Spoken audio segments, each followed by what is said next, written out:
Judges chapter 19. Now, in those days, Israel had no king. There was a man from the tribe of Levi living in a remote area of the hill country of Ephraim. One day, he brought home a woman from Bethlehem in Judah to be his concubine. But she became very angry with him and returned to her father's home in Bethlehem. After about 4 months, her husband set out for Bethlehem to speak personally to her and persuade her to come back. He took with him a servant and a pair of donkeys.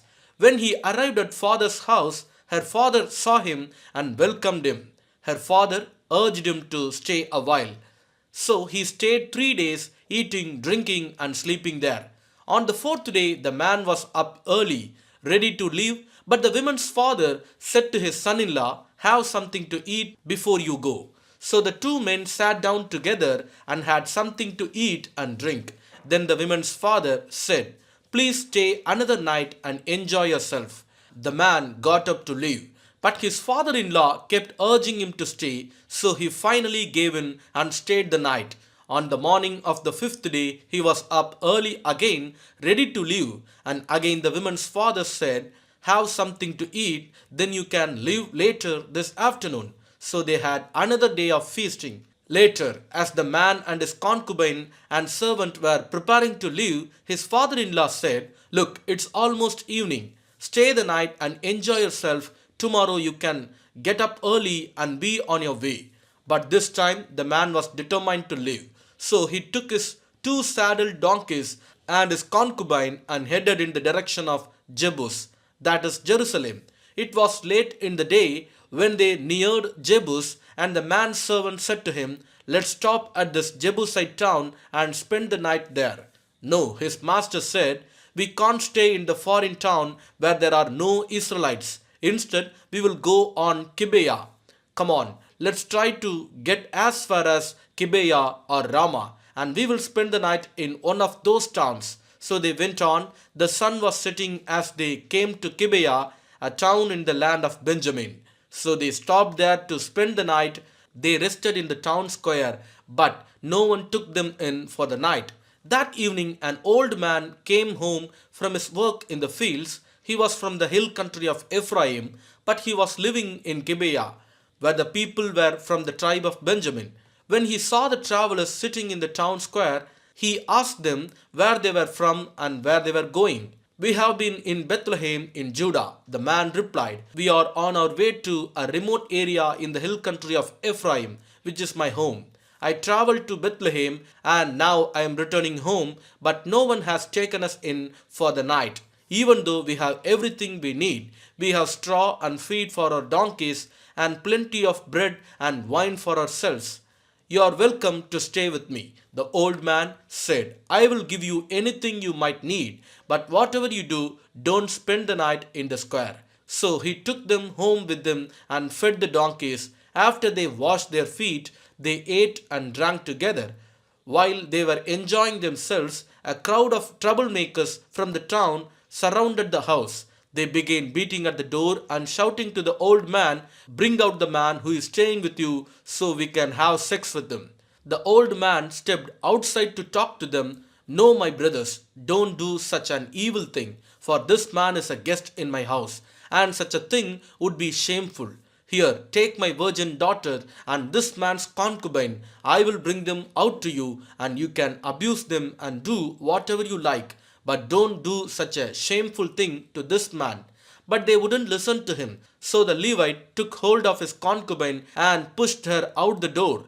The men of the town abused her all night, taking turns raping her until morning. Finally, at dawn, they let her go. At daybreak, the woman returned to the house where her husband was staying. She collapsed at the door of the house and lay there until it was light. When her husband opened the door to leave, there lay his concubine with her hands on the threshold. He said, "Get up, let's go." But there was no answer. So he put her body on his donkey and took her home. When she got home, he took a knife and cut his concubine's body into 12 pieces. Then he sent one piece to each tribe throughout all the territory of Israel. Everyone who saw it said, Such a horrible crime has not been committed in all the time since Israel left Egypt. Think about it. What are we going to do? Who is going to speak up? Judges chapter 20. Then all the Israelites were united as one man, from Dan in the north to Beersheba in the south, including those from across the Jordan in the land of Gilead. The entire community assembled in the presence of the Lord at Mizpah. The leaders of all the people and all the tribes of Israel, 4 lakh warriors armed with swords, took their positions in the assembly of the people of God. Word soon reached the land of Benjamin that the other tribes had gone up to Mizpah. The Israelites then asked how this terrible crime had happened. The Levite, the husband of the woman who had been murdered, said, "My concubine and I came to spend the night in Gibeah, a town that belongs to the people of Benjamin." That night, some of the leading citizens of Gibeah surrounded the house, planning to kill me, and they raped my concubine until she was dead. So I cut her body into 12 pieces and sent the pieces throughout the territory assigned to Israel. For these men have committed a terrible and shameful crime. Now then, all of you, the entire community of Israel, must decide here and now what should be done about this. And all the people rose to their feet in unison and declared, "None of us will return home. No, not even one of us. Instead, this is what we will do to Gibeah. We will draw lots to decide who will attack it. 1/10 of the men from each tribe will be chosen to supply the warriors with food, and the rest of us will take revenge on Gibeah of Benjamin for this shameful thing they have done in Israel." So all the Israelites were completely united, and they gathered together to attack the town.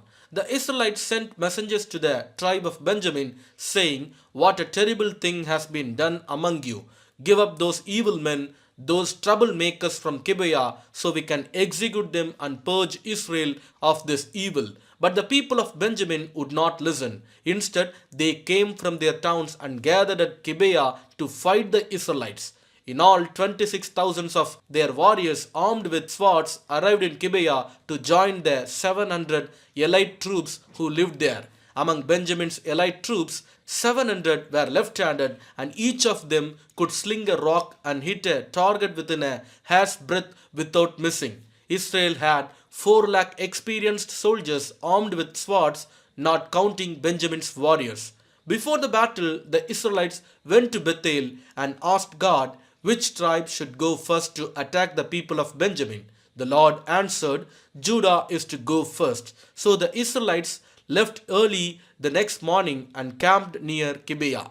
Then they advanced toward Gibeah to attack the men of Benjamin. But Benjamin's warriors, who were defending the town, came out and killed 22,000 Israelites on the battlefield that day. But the Israelites encouraged each other and took their positions again at the same place they had fought the previous day. For they had gone up to Bethel and wept in the presence of the Lord until evening. They had asked the Lord, "Should we first against our relatives from Benjamin again?" And the Lord had said, "Go out and fight against them." So the next day they went out again to fight against the men of Benjamin. But the men of Benjamin killed another 18,000 Israelites, all of whom were experienced with the sword. Then all the Israelites went up to Bethel and wept in the presence of the Lord and fasted until evening. They also brought burnt offerings and peace offerings to the Lord. The Israelites went up seeking direction from the Lord. In those days, the ark of the covenant of God was in Bethel, and Phinehas, son of Eleazar and grandson of Aaron, was the priest. The Israelites asked the Lord, "Should we fight against our relatives from Benjamin again, or should we stop?" The Lord said, "Go, tomorrow I will hand them over to you." So the Israelites set an ambush all around Gibeah.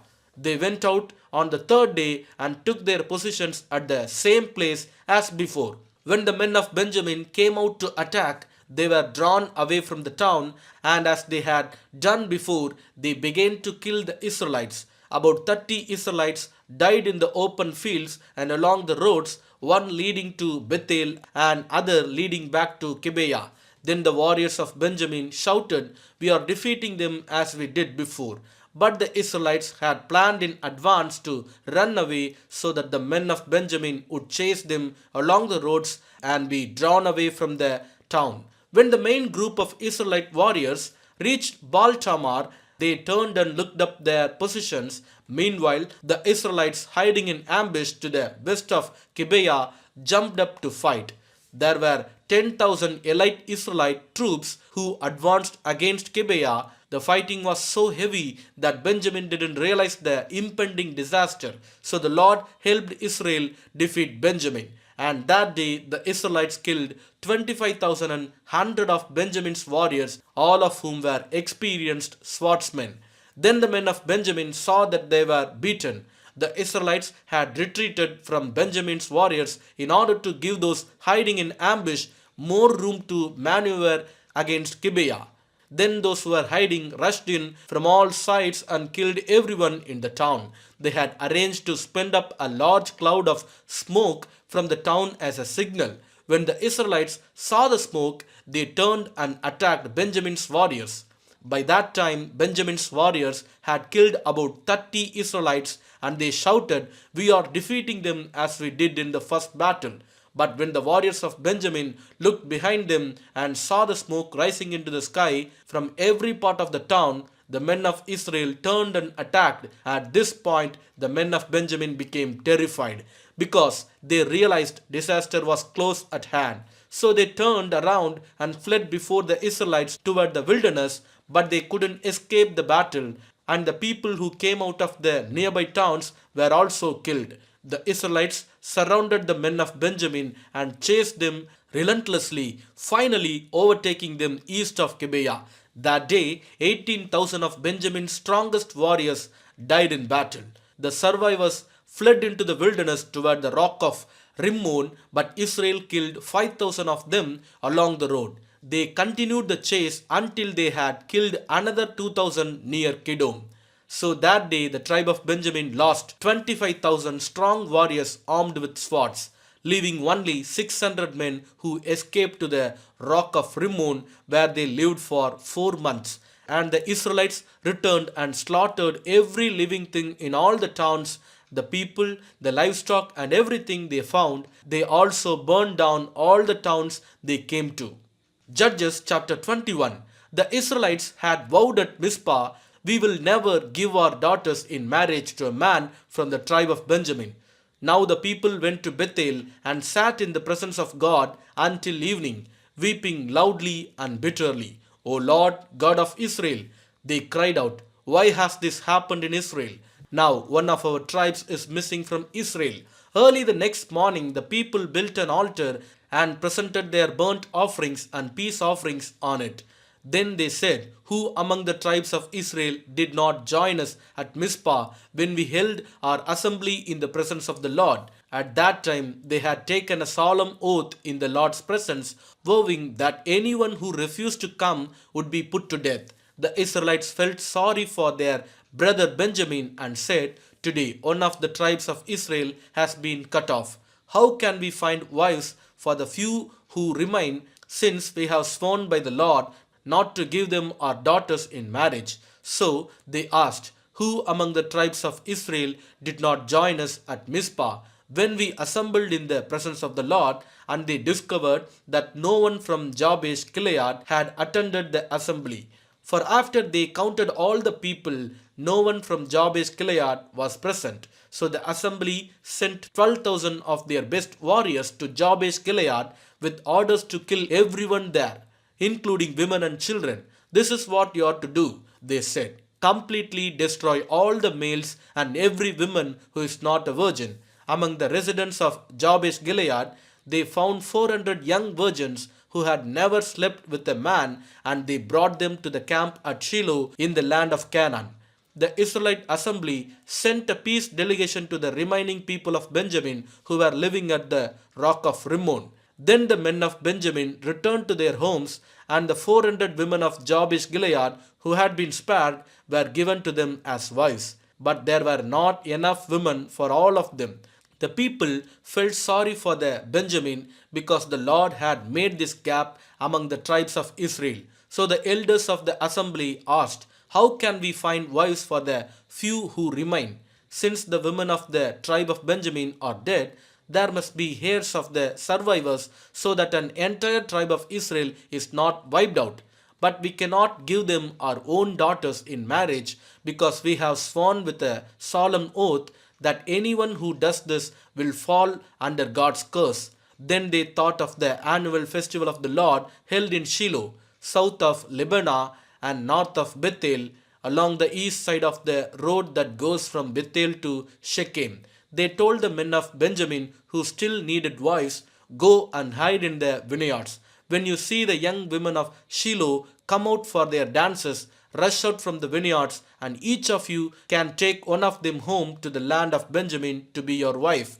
And when their fathers and brothers come to us in protest, we will tell them, please be sympathetic, let them have your daughters, for we didn't find wives for all of them when we destroyed Jabesh Gilead. And you are not guilty of breaking the vow, since you did not actually give your daughters to them in marriage. So the men of Benjamin did as they were told. Each man caught one of the women as she danced in the celebration and carried her off to be his wife.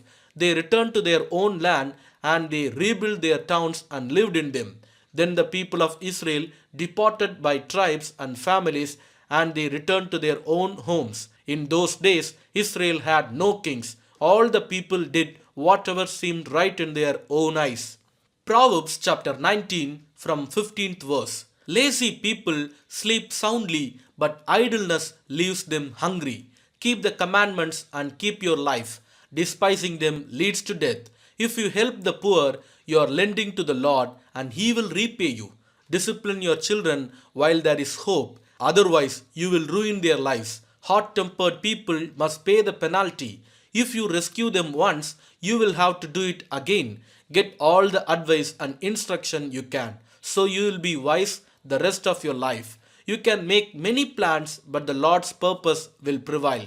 Loyalty makes a person attractive. It is better to be poor than dishonest. Fear of the Lord leads to life, bringing security and protection from harm. Lazy people take food in their hand but don't even lift it to their mouth. If you punish a mocker, the simple minded will learn a lesson. If you correct the wise, they will be all the wiser. Children who mistreat their father or chase away their mother are an embarrassment and a public disgrace. If you stop listening to instruction, my child, you will turn your back on knowledge. A corrupt witness makes a mockery of justice. The mouth of the wicked gulps down evil. Punishment is made for mockers, and the backs of fools are made to be beaten. Amen.